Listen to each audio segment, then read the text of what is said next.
See, from this we can write here. See, I am explaining once again the scenario. The force F should be applied. The force F should be applied against the wall. I am placing block against the wall. Assume that it is a book. It is a book. It is a book. I am. It is assume that I am keeping the block. Sir. Ah. Assume it as a vertical block. I am keeping it is a vertical surface. I am keeping a block on it. I am pressing against this. I am pressing against this. How much force should be applied so that the block will not slide down? Because here the mg is acting downward and it is a rough surface, means frictional force is acting upward. So I am drawing freely falling body. Here see, it is a vertical wall. It is a vertical wall.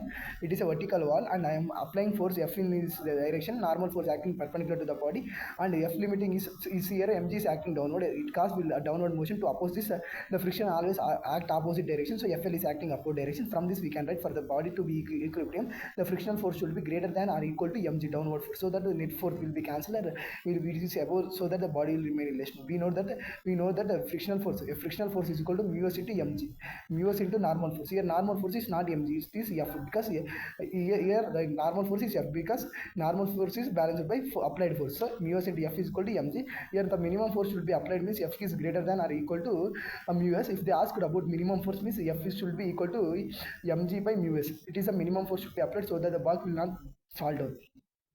In the same scenario, if they are asked to what is the minimum force to lift the block in upward direction, as the block is, if they are asked to move the block in upward direction, here the frictional force will, as the body is moving in upward direction, the frictional force will act in opposite direction. The body to move with a minimum force means F net should be equal to 0. So here the frictional force is here, as the body is moving upward, frictional force minus frictional force minus, as the body is moving upward, applied force is F minus Fl acting downward plus mg. Minimum force should be means 0. Here F is equal to Fl plus mg. It is a minimum force should be applied so that the body will be move upward. In this scenario, they will ask us to find work done to move the distance. Yes, work done means F into, we know that dot product of force and displacement, we will get the work.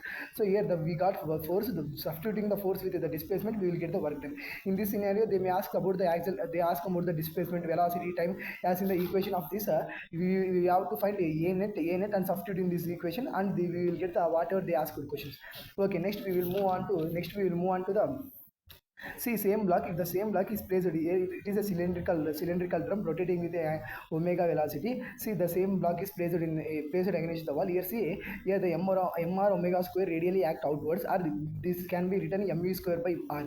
How means here v is equal to, we can write v is equal to r omega. R omega square means we will get this equation finally. Y mv r square means the body is rotating in a circular motion, so F centripetal should act.